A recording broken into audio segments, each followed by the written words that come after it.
Hello everyone, welcome back to the TJOmega channel for day 1311 of our daily content grind. It's a Monday, it means it's time for our news roundup for the week. I will be honest, it's been a very light news week. We're kind of in between cycles at the moment, so no surprise. So that said, I do want to point out a lot of things that came up because there's a lot of little things. There's a lot of little things. We're going to talk about a few things we don't normally discuss here on the news roundups, like sightings. But this is a very unusual sighting. As you can see from the photo, someone found Age of the Prime's Vortex. Now, this is particularly weird because this was not uncommon back when the release schedule was quote-unquote normal. Like during the movie eras where wave 1 had a street date, wave 2 could come up very quickly behind it. And even some mainline toys started doing that to the point where wave 1 kind of got hard to find sometimes. But this is different. We know that Age of the Primes is only 3 waves of figures 4 months apart from each other. This shouldn't even be shipping yet, and yet here it is, which is super weird. I mean, kind of cool, but super weird. And it's not just Vortex got sighted, so did Alchemist Prime.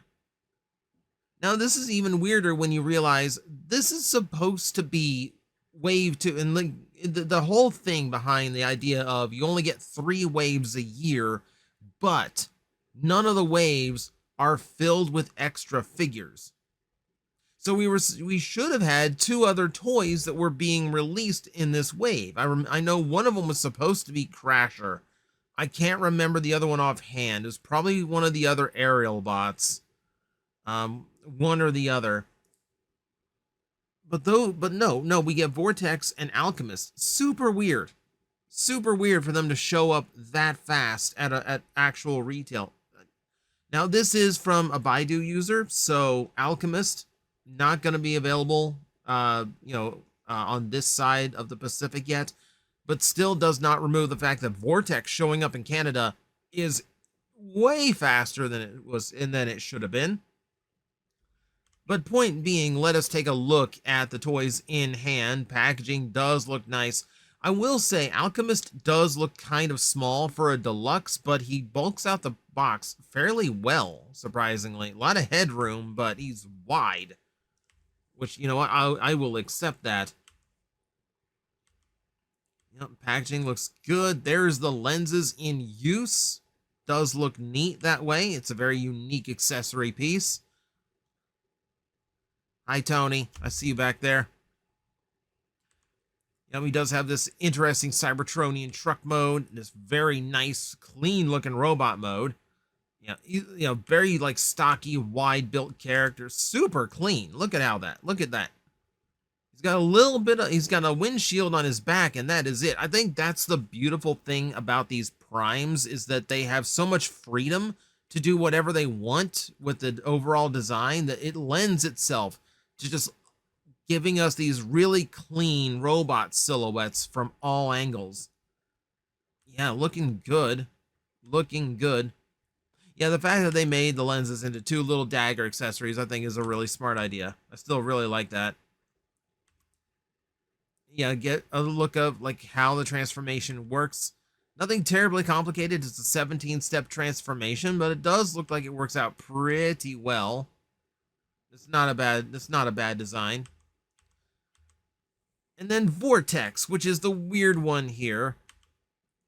Get a look at him out of the box. Now, the big thing here is a confirmation on Bruticus, because we still have no Onslaught. We don't have Swindle, so we are still just kind of guessing as to what Bruticus is going to be and how he's going to work. Well, we have artwork now kind of identifying a few things. For starters, the vehicles for the legs are going to be mounted to the front rather than the back, meaning it's going to be a little bit different than the frame systems we've had before. It's definitely still going to be a frame, but you are going to see it function very differently, which is nice because I like seeing the robot. I like seeing the the robot that's making up the leg. That's a nice little change. And then we see from this, it's going to be using the same split engineering trick that started with drag strip, which is not a bad call, but also further confirming, yeah, you're going to see the two leg bots on the front. This might actually explain why. This might actually explain why we are getting Brawl as a Voyager, because he's going to have a lot of excess engineering to him. If you look at this, Swindle is maintaining this straight up and down silhouette, but there's a bend to Brawl. So it looks like in order to angle tilt, Brawl actually has to have that functionality built in. It's not just relying on the frame. That's interesting. And that might explain why he is going to be a Voyager, why he is going to be bulkier and more expensive than the rest of the Combaticons. Or they might just not have the space to get them all out in 2 years. Unless someone takes a Voyager class price point, might as well be Brawl. Either way, we have a little idea of how Bruticus works now. Looking at looking at him himself, there's how Vortex splits apart for the combined mode. No surprise there. I think the thing with this toy is, in attempting to get accurate to the original toy's transformation, it does mean the helicopter tail has to go somewhere, so it is hanging off the lower forearms, which is not the best looking. You can see right here, like, oh, that don't look great. That don't look great. But also, there's not a whole lot of other places you'd be able to put that kibble. So it is what it is. Hopefully he's like the lower point of his group, because I would really like that Vortex. Like if we get G2s out of these, I need that Vortex to be a lot nicer looking than that. I need him to look nice, because I need him to play nice, because I would want that in G2 colors. We also have a behind the scenes from Mark Clonis and a little bit of design info about Alchemist Prime. Powerfully yet humble member of the 13 Primes, Alchemist Prime is ready to grace your shelf with his divine and handsome presence. Move over and make some room. Those are the same things. This guy exudes clear the path vibes. Okay, there should be quotation marks in there to separate that out, as typing is confusing. The point is, there's not a whole lot going on here in like the descriptive text. It's mostly just a little bit of fluff and a little bit of hyping him up and what he personally liked about the toy. You know, like the mustache and the head sculpt, etc. Little Easter eggs hidden around the one for like various versions of Alchemist. One trick he did point out is that there are 5mm ports on the underside of the feet. So if you leave the feet untransformed, you can rocket car him, which is a nice little trick. I do like that. Here, you look. You use the lenses. I'm tired. I'm sitting down for this. But yeah, he looks good. He looks good. I'm looking forward to these toys. Other toys I'm looking forward to. Transformers Wild posted episode 3. Now, we talked about Wild King earlier. We talked about the show last week. The episodes themselves are very short. They're mostly just kind of show off the product type videos. Nothing too complex. You can get the gist of what's going on without having to read Japanese or just going through the really crude auto translation that YouTube does. Either one will do you good if you're curious about the series. It's fun, it's innocent, it's not harming anything. I'm not really too flustered about it. But, you know, it's just a neat little thing to show off the new toys. And episode 3 is up now. Hopefully, I'm hoping like there is something a little bit more intriguing going on, because there are setups in this series that are actually kind of interesting. You know, Optimus and Megatron being cooperative at first. That's a different setup. I kind of want to see how it goes. But that said, if you are in Japan, if you are actually buying these at Toys R Us Japan, you will be able to participate in a giveaway. You buy a certain amount of Transformer product on the launch date, which is the 26th of this month. You will also be obtaining a free sword and shield accessory weapon in the lightning style. Now, This is the Fall of Cybertron Grimlock weapon set, which is one of the ones they are really happy to reprint and reuse for giveaways whenever they get the chance. On Light Long, the sword don't look too good, but it actually works pretty good on Optimus, not gonna lie. Now, I didn't see it in the TFW things, but I do know there was an image floating around that showed different colorations for the others. So if you have, so like there's a red, a green, and a blue one. So you could collect the entire set of weaponry. I think it depends on which one of the accessory figures you buy. So good luck to all those in Japan who want to get in a little bit of extra accessory play. An update from Yellow Park and their AMK Pro Last Night Optimus Prime. So the item will be shipping with an upgraded eye light system. So you're going to have white LEDs on both Optimus and Nemesis versions of the piece, but translucent blue eyes and translucent purple eyes, depending on which version you want to display. It's one of those things that these companies have been doing lately, where they've just been like really attentive to what would be fan friendly, and really good about just doing these last minute updates. So it's kind of cool. Your Prime, if you're getting in on this one, is going to be a little bit better than you expected. Congratulations to Skybound, your Kickstarter to fund your massive compendium set of all the Marvel and Marvel UK Transformer comics got funded in 2 minutes, which is absolute insanity. So congratulations. I believe, yeah, it goes on until May 7th. So if you actually want in on it and you want those gigantic books full of Transformer comics, you still got plenty of time to get in on it. If you want a little bit more incentive, the guy behind most of those stories, Simon Furman, is going to be doing an Ask Me Anything tomorrow on Reddit on the 15th, on the Transformers Reddit. So go if you want to ask him something. Who has the balls to ask him, why can't you write females properly? Don't ask him that. Don't be mean. Don't be rude. I'm joking. Just, ask something interesting. Make sure you have a good time with it.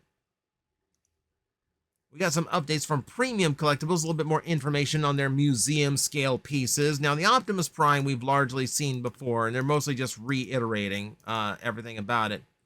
So, this is confirmed. It's coming with the figure, the base, the swap, the ability to swap out the guns, axes, the wings, and a Megatron arm because Skybound. It is also going to run you $4,500. Museum scale is not for the casual collector. I would argue it's not even for the at-home collector at all. Museum scale is usually reserved for big-time toy shops and collectible shops so they can have cool show-off pieces in the store that are not for sale. So that's kind of where this Optimus Prime is coming from. But we've seen most of this already. What we were curious about was the Unicron statue that they also announced at the same time but gave very little detail on. Well, now we have full photos of what it looks like, both with and without effects in the background. Thank you for being considerate. It is seen sitting in a massive throne carved from a planet using a pair of moons as hand rests. It is an incredibly imposing image of Unicron, and it's done up in a similar style to the Optimus Prime, where frankly the shapes and the proportions are going far more Gundam in just how rounded all of the parts are. It's losing the blockiness of the original characters. It's trying to smooth out all of the design details. Now, it looks incredible, and actually priced at $3,500, in fact, with an early bird price of $33.25, and is expected to be released relatively a year from now. This is a really good piece, a really pretty looking piece, especially if you are, and honestly, like this one's not too far off. At $3,300, I know some people who would drop that cash. I know some people who would actually drop the money to own like an incredibly big, incredibly cool looking Unicron statue like that. Now, This piece is not without its controversy because, as I noted last week when it was announced, the pose and the concept behind it was exceptionally familiar. That's because it's aping this piece of artwork done by Clinton Felker. This has been around for over a decade. It's one of the images you see when you search for Unicron on Google Image. It is an iconic and piece of Transformers visual, one of the most popular pieces of the Chaos Bringer. So the fact that Premium Collectibles would straight up ape the concept and essentially plagiarize Clinton is really unfortunate. I'm really disappointed in Premium for going that route. Now, granted, the styling is completely different. Style-wise, these two pieces of art do look considerably different from each other. But that said, there's certain iconography here that cannot be excluded, like the fact that it's a giant stone throne. You could get away with that normally. But it's the fact that the two moons are acting as the handrests and he's clawing his fingers into them. That is where this has gone a little bit too far. This is where it's gone a little bit too far. That I'd start counting as plagiarism, at the very least, unoriginal. Yeah, they could have done anything else with a pose. You want Unicron in a throne? That's fine, but try to come up with some other way to do it. Have him sitting in a volcano or something. Not this. This is too far. This is too close. So, respect to Clinton Felker. You created an incredible piece of artwork that everyone in the fandom should know. You do not deserve to have your work ripped off. Little bit of updates here to finish us off. So, Takara Tomy is on display at Osaka Kansai Expo, showing off what they have as recycling-oriented manufacturing ideas. And there's a Transformer display in the factory area, focusing on Japanese manufacturing. Not entirely sure what they are going for with this display, but we might have some updates. Maybe it's relevant. We will see. And then Line, an Asian social media program, or a little messaging program, has announced stickers that can now be used with your posts, featuring Transformer characters from Age of Extinction, an 11-year-old movie. Congratulations, Line, for being very timely. And that, my friends, is going to do it. So yeah, we are under the 20-minute mark. It's a rare news roundup for that. As I said, light week, but still, it's Transformers. Always something going on. So, thank you very much for watching, and as always, I will see you next time. Hello everyone, I am Astral Agent Magnetar, a Tokusatsu VTuber, and I am streaming 4 times a week over on Twitch, Monday, Tuesday, and Wednesday afternoons, and a special late night one on late Friday/early Saturday. So come watch, come hang out, and let's make an impact together.